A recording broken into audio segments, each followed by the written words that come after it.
Waduh si paling Jokowi, Ketua Projo Budiari nyatakan tegak lurus kepada Presiden Prabowo dan nyatakan siap gabung Gerindra. Selain itu, Marwar Sarait juga nyatakan siap dukung Gerindra dan Prabowo pada 2029 nanti. Jadi Jokowi sudah ditinggal para pembelanya. Inikah tanda-tanda kekuasaan Jokowi sudah berakhir? Cuma tinggal Sylvester yang sebentar lagi juga dipenjara. Habis deh, geng Solo. Apakah benar? Mungkinkah waktunya memang sudah tiba?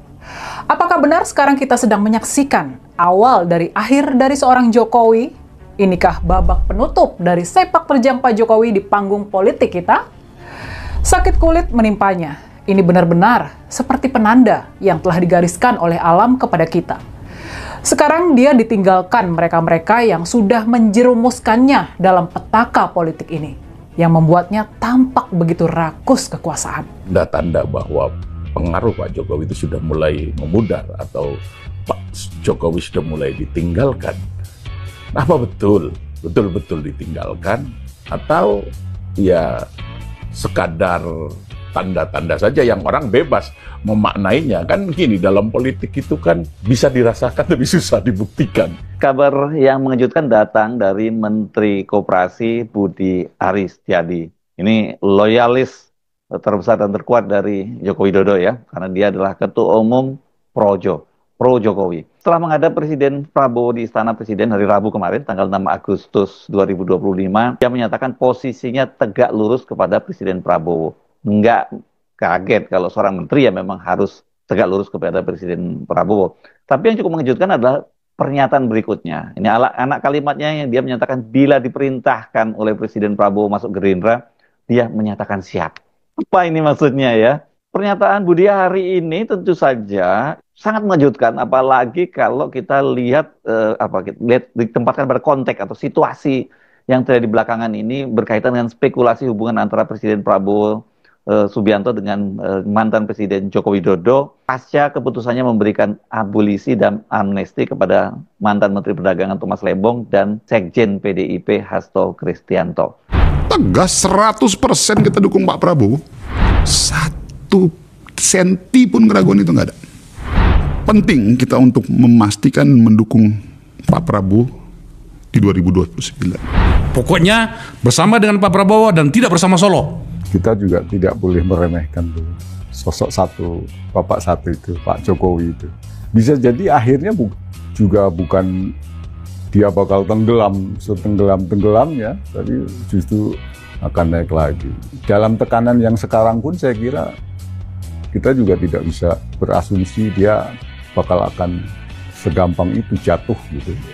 Karena dia akan menemukan siasat mungkin untuk bisa naik lagi. Dalam konteks percaturan pengaruh, Pak Jokowi ini sekarang kok menjadi mulai sendiri.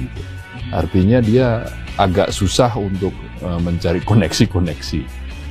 Nah, tetapi namanya masih tetap kerap disebut. Bahkan ada yang mengatakan geng Solo. Kalau kemudian ternyata pada 2029 nantinya kepentingan Gerindra tidak lagi bersama dengan kepentingannya Pak Jokowi di situ, gimana? Katakanlah misalnya Pak Prabowo tidak lagi bersama dengan Gibran. Saya bersama Pak Prabowo. Bersama Gerindra dengan sepenuh hati. Jokowi ini sebagai sosok yang tentu saja kalau dari permukaan ya, saya melihat kok menjadi agak tidak tenang.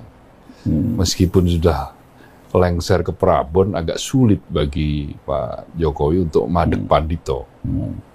Karena terlalu banyak gangguan-gangguan, hal-hal ihwal yang dikaitkan dengan Pak Jokowi. Segala apa saja sekarang ya akhirnya ujung-ujungnya bisa dilarikan ke sana. Maksudnya dalam isu tataran politik ya. Nah, saya kok kemudian melihat bahwa dalam konteks percaturan pengaruh, Pak Jokowi ini sekarang kok menjadi mulai sendiri gitu. Artinya dia agak susah untuk mencari koneksi-koneksi. Nah, tetapi namanya masih tetap kerap disebut. Bahkan ada yang mengatakan geng Solo dan seterusnya. Pak Jokowi ini sudah mulai sendiri gitu, sudah mulai terlihat sendiri. Padahal faktanya kan ya setiap hari rumahnya kan ramai dikunjungi oleh warga yang mendatangi kediaman beliau. Itu yang pertama. Kemudian yang kedua, ini terkait dengan Pak Prabowo yang dalam banyak kesempatan mengatakan bahwa Pak Jokowi adalah guru politiknya. Ya kan? Nah, tetapi kan kita bisa lihat dalam periode, dalam masa 8 bulan ini, apakah kesetiaan Pak Prabowo pada Pak Jokowi itu masih tetap atau perlahan-lahan sudah mulai berkurang? Pak Jokowi sekarang harus menghadapi semua itu sendirian di tengah-tengah sakit kulit parah yang dideritanya. Apakah ini benar? Apakah ini pertanda? Apakah benar kita sedang menyaksikan awal dari akhir dari seorang Jokowi? Tapi memang belakangan ini perhatian publik tetap tertuju pada Pak Jokowi. Apalagi pas kita lihat wajahnya beliau yang bengkak, terus kemudian ada bercak-bercak putih. Gitu. Menteri Koperasi Saudara Budi Ari Setiadi. Ini masuk PSI kok, bukan? Oh. PSI atau Gerindra kok? Budi Ari tegak lurus ke Prabowo, akui siap jika diperintah masuk Gerindra. Ketua Projo Budi Ari Setiadi bicara arah politik kelompok relawan pro Jokowi saat ini, apakah Projo akan bergabung dengan Gerindra atau PSI. Budi Ari menyatakan tegak lurus terhadap arah Presiden Prabowo. Ia bahkan mengaku siap jika diperintah Prabowo bergabung ke Gerindra. Di sisi lain, Projo belum banyak bicara soal kepastian bergabung dengan PSI. Budi menegaskan ikut arahan Prabowo. Diketahui isu senter Ormas Projo pimpinan Budi Ari Setiadi akan menggelar kongres. Banyak pihak bertanya-tanya apakah Projo masih sesuai namanya, Pro Jokowi, atau melangkah mendukung Prabowo Subianto. Projo adalah ormas terbesar pendukung Joko Widodo menuju kursi Gubernur DKI hingga melewati 2 kali Pilpres. Projo kemudian mengabdikan hat-trick dengan mendukung Prabowo di Pilpres 2024. Kini banyak pihak mempertanyakan apakah Projo masih milik Jokowi atau sudah berubah haluan. Pertanyaan itu semakin kencang setelah Prabowo melontarkan pertanyaan menggelitik di arena Kongres PSI.